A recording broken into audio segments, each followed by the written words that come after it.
Friends, मैं हूं आपकी होस्ट प्रीति और आज हम बात करेंगे इमोशन पर। इमोशन मतलब संवेग। संवेग का संबंध आप जानते हैं, ज़्यादातर हमारे जो संवेग होते हैं जिसमें आप जानते हैं गुस्सा करना, जो कि बहुत ही आसान है।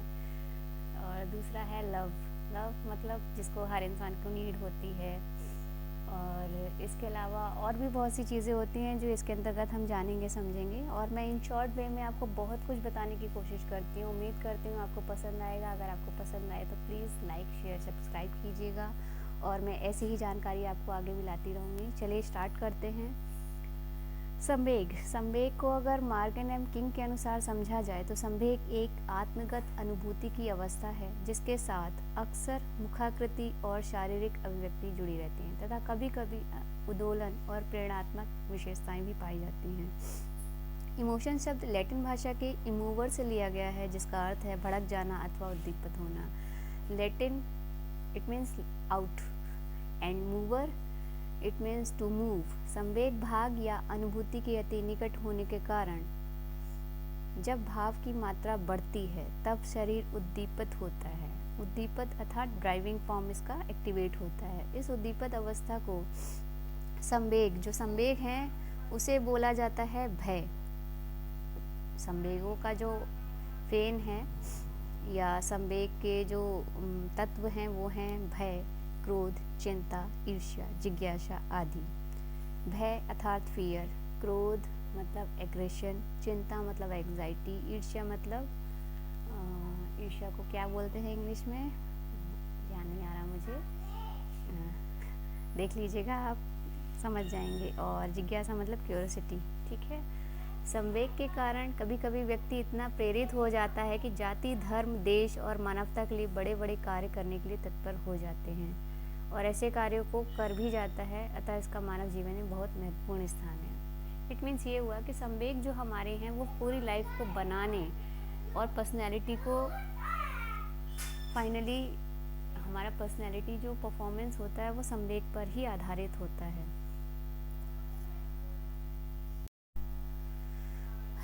चलो हम बता रहे थे आपको कि इमोशन फाइनली होते क्या हैं। इमोशन इज मूव्ड और stirred up state of organism. It is stirred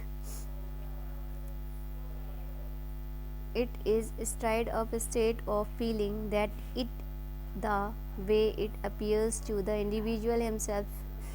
It is a disturbed muscular and glandular activity that is the way it appears to an external observer. RS. Woodworth के अनुसार उन्होंने कहा है संवेग जीव के आवेश में आने या भड़क उठने अथवा उद्दीपित होने की अवस्था है या अनुभूति की उद्दीपित अवस्था है जिसे व्यक्ति स्वयं अनुभव करता है। पेशियों और ग्रंथियों में गड़बड़ी, भ्रम, निरीक्षण को भी दृष्टिगोचर होती हैं। यंग के अनुसार emotion is an acute disturbance of individual as a whole, physiological in organ, involving behavior, consequent experience and vascular यहाँ पे थोड़ा सा प्रोनाउंसिएशन क्लियर नहीं है, vascular functioning। तो इसका मीनिंग आता है संवेग संपूर्ण व्यक्ति का तीव्र उपद्रव है। इसकी उत्पत्ति मनोवैज्ञानिक कारणों से होती है तथा इसमें व्यवहार, चेतन, अनुभव, अंतरावयव क्रियाएं सम्मिलित होती हैं। ठीक है, चलिए मैं इसे इन शॉर्ट में ही समझा देती हूँ आपको। मुझे लग रहा था कि शायद डिटेल में देने से कुछ और चीज़ें अच्छी से समझ में आएंगी। आइजनेक कहते हैं संवेग व्यवहारिक रूप से अनुभव के एक विशिष्ट वर्ग से संबंधित है। अधिकांश विद्वान इस बात से सहमत हैं कि यह वह जटिल अवस्था है जिसमें व्यक्ति किसी वस्तु या परिस्थिति को अधिक बड़ा हुआ स्वीकृत करता है। जिसे बड़े हुए स्तर पर शारीरिक परिवर्तन होते हैं उसमें व्यक्ति का व्यवहार, पहुंच, अप्रोच या वापसी, विड्रॉल की ओर संगठित होता है तथा अनुभूत आकर्षण या प्रतिकर्षण की सूचना देता है। संवेग की विशेषताएं। चलिए संवेग की विशेषताएं समझते हैं। संवेग एक प्रकार की अनुभूति है। व्यवहारिक रूप से यह अनुभव के एक विशेष वर्ग से संबंधित है। दूसरा आता है उत्पत्ति मनोवैज्ञानिक कारण से होती है। तीसरा आता है यह एक एकाएक उत्पन्न होती है, फिर भी संवेग उत्पन्न होने के लिए उद्दीपक की आवश्यकता होती है। संवेग में शारीरिक तथा अंतर्वयक संबंधी परिवर्तन पाए जाते हैं। ये इसका चौथा पॉइंट था। फिफ्थ पॉइंट है इसकी उपस्थिति में व्यक्ति वस्तुओं या उद्दीपकों का बड़ा हुआ प्रत्यक्षीकरण करता है। संवेग से इस बात की सूचना मिलती है कि व्यक्ति के द्वारा अनुभूति, आकर्षण तथा प्रतिकर्षण होते हैं। इसका 6 पॉइंट था। 7th है संवेग में व्यक्ति का व्यवहार दो में से किसी एक दिशा की ओर संगठित होता है, जिसमें अप्रोच और विड्रॉल दोनों ही हैं। संवेग में एक प्रकार की अव्यवस्था, डिस्टर्बेंस उत्पन्न होती है। इस अवस्था की तीव्रता, इंटेंसिटी अति कम से अति तीव्र तक हो जाती है। संवेग 9th पॉइंट इसका आएगा। संवेग केवल कुछ ही व्यक्तियों में नहीं वरन ये समाज के सभी लोगों में बराबर मात्रा में पाया जाता है, सार्वभौमिक रूप से पाया जाता है। यूनिवर्सल फॉर्म इसमें देखी जा सकती है कि ये सभी व्यक्तियों में समान रूप से समान स्टैंडर्ड में पाया जाता है, और जब इसकी स्थिति कम या ज़्यादा हो जाती है तो वो एबनॉर्मल कंडीशन में आ जाती है, जिसमें आपने देखा होगा कि मेंटली जो पेशेंट होते हैं वो इसी कारण से अलग होते हैं समाज के व्यक्तियों से। संवेग व्यक्ति को आकस्मिक परिस्थितियों में सुरक्षा प्रदान भी करता है।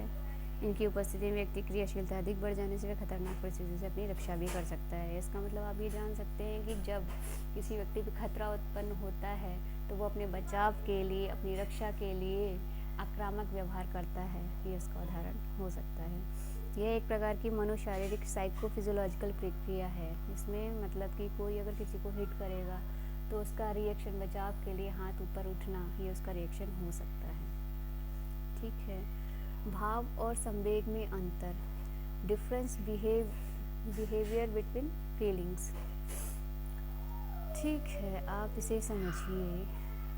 भाव एक सामान्य शब्द है जिसका उपयोग अनुभव के भावात्मक पक्ष, अफेक्टिव एस्पेक्ट से लिया गया है। इसमें बहुधा संवेगात्मक अनुभव सम्मिलित होते हैं। अब इंग्लिश के अनुसार समझते हैं। भाव के 3 अर्थ हैं। व्यापक अर्थ में यह अनुभव की कोई प्रक्रिया है। दूसरे में त्वचा तथा संबंधित टिश्यू से प्राप्त इंद्रिय प्रभाव है। तीसरा संवेग स्थायी भाव, इच्छाओं तथा रुचियों आदि की भावात्मक अवस्था या प्रक्रिया है।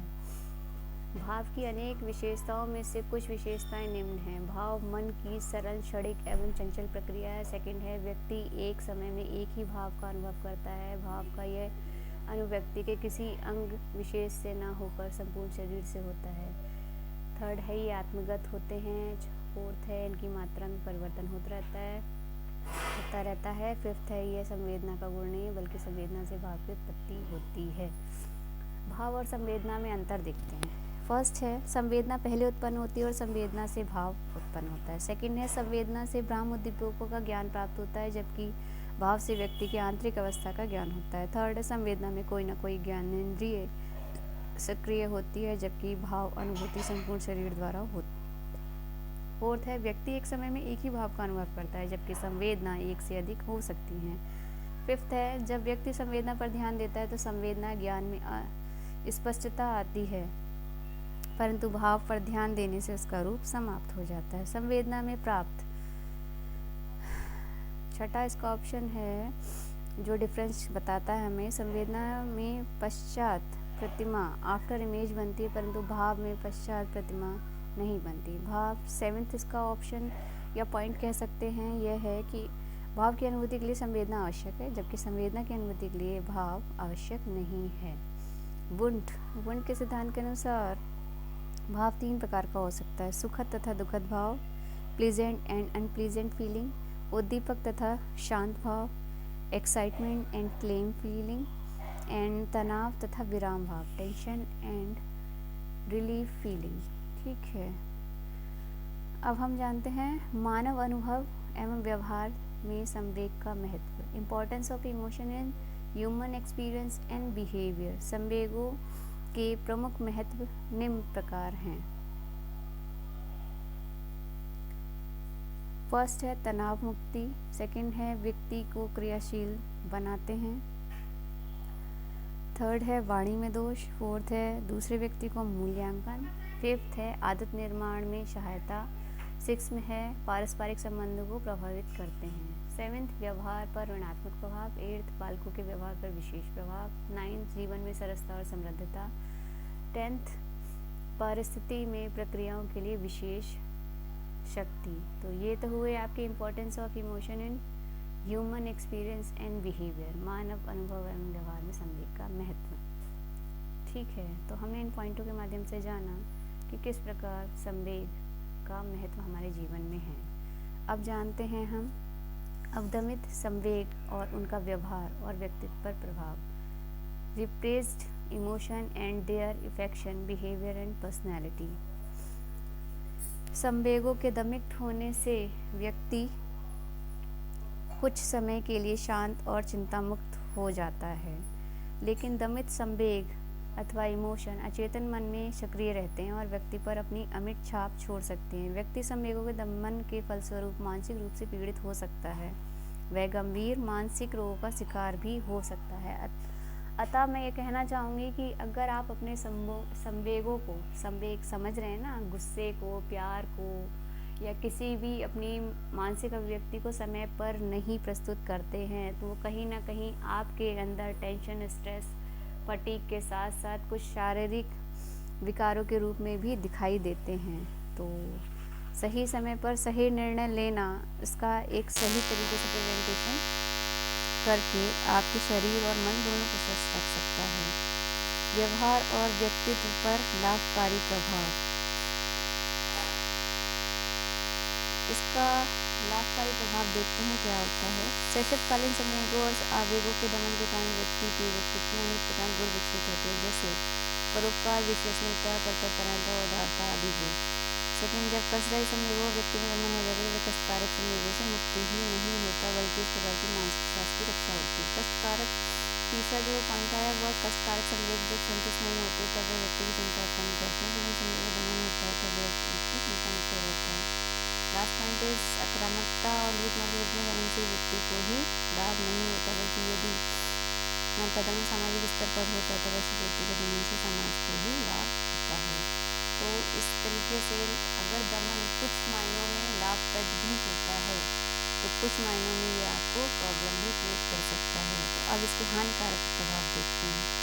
जब विभिन्न, फर्स्ट इसका जो पॉइंट है, जब विभिन्न अंतर्द्वंद उत्पन्न करने वाले संवेग और आवेग अधिक शक्तिशाली होते हैं तो दमन पूर्ण और पर्याप्त मात्रा में नहीं हो पाता। इस परिस्थिति में व्यक्ति के व्यक्तित्व विकृत होने की संभावना होती है। सेकेंड आता है विभिन्न प्रकार के मानसिक रोग जैसे हिस्टीरिया, फोबिया, मनोव्यवस्था और पैरानोया आदि के उत्पन्न होने का एक कारण असफल दमन है। थर्ड आता है कभी कभी विभिन्न संवेगों के कारण उत्पन्न अंतर्द्वंद की मात्रा प्रकृति ऐसी होती है अंतर्द्वंद के कारण व्यक्ति दैनिक जीवन की परिस्थितियों में संवेदन करने में बहुत कठिनाई का अनुभव करता है। अब इसके बाद हम जानते हैं कि सरल एवं जटिल संवेगात्मक अवस्थाएं, जिसमें आता है simple and complex emotional stages, जिसमें आपका फर्स्ट है भय, फियर, सेकंड है क्रोध, एंगर, थर्ड है प्रेम, अफेक्शन, फोर्थ है ईर्ष्या, जेलसी, फिफ्थ आता है आपका क्यूरियोसिटी, सिक्स्थ आता है एंजाइटी, सेवेंथ आता है आश्चर्य, वंडर, एंड एट्थ आता है ग्रीफ। तो इनके नामों से ही आप समझ गए होंगे कि ये वो इमोशन हैं जो हम लोग की डेली लाइफ को कहीं ना कहीं प्रभावित करते हैं और उनके माध्यम से ही हम जो अभिव्यक्ति करते हैं उससे लोग हमें जान और समझ पाते हैं हमारे व्यक्तित्व के आधार पर। ठीक है, संवेगों का विकास, डेवलपमेंट ऑफ इमोशन। संवेगों का विकास बालक में धीरे धीरे जैसे ये वातावरण के संपर्क में आता होता है। संवेगात्मक विकास को अनेक कारक प्रभावित करते हैं, जैसे वंशानुक्रम, स्वास्थ्य, जनक्रम, लिंग और पर्यावरण संबंधी कारक आदि। जब एक बालक लगभग 1 वर्ष का है तो उसका संवेगात्मक व्यक्ति लगभग उसी प्रकार की हो जाती है और व्यक्ति व्यस्त होते होते जैसे जैसे बच्चे की आयु बढ़ती है उसमें भय, क्रोध, प्रेम, प्रसन्नता, ईर्ष्या, जिज्ञासा आदि संवेगों का विकास होता जाता है। Thank you all of you. आज हम इसे यहीं ख़त्म करते हैं। संवेग वैसे बहुत ज़्यादा डिटेल परफॉर्म सब्जेक्ट है पर हम इसको यहीं समाप्त करते हैं। बाकी कभी अगर मौका मिला तो हम इसमें जानेंगे emotion and maturation, bodily changes in emotion. ठीक है, और भी बहुत कुछ आता है इसके अंतर्गत, तो वो हम नेक्स्ट चैप्टर में कभी कवर कर लेंगे। और थ्योरीज ऑफ इमोशन भी कभी हम इसको जानेंगे, समझेंगे। लेकिन आज हम इसे यहीं वाइंड अप करते हैं और उम्मीद करती हूँ कि आपको ये इमोशन वाला जो चैप्टर है या फिर यूँ कहो कि इमोशन वाला जो हम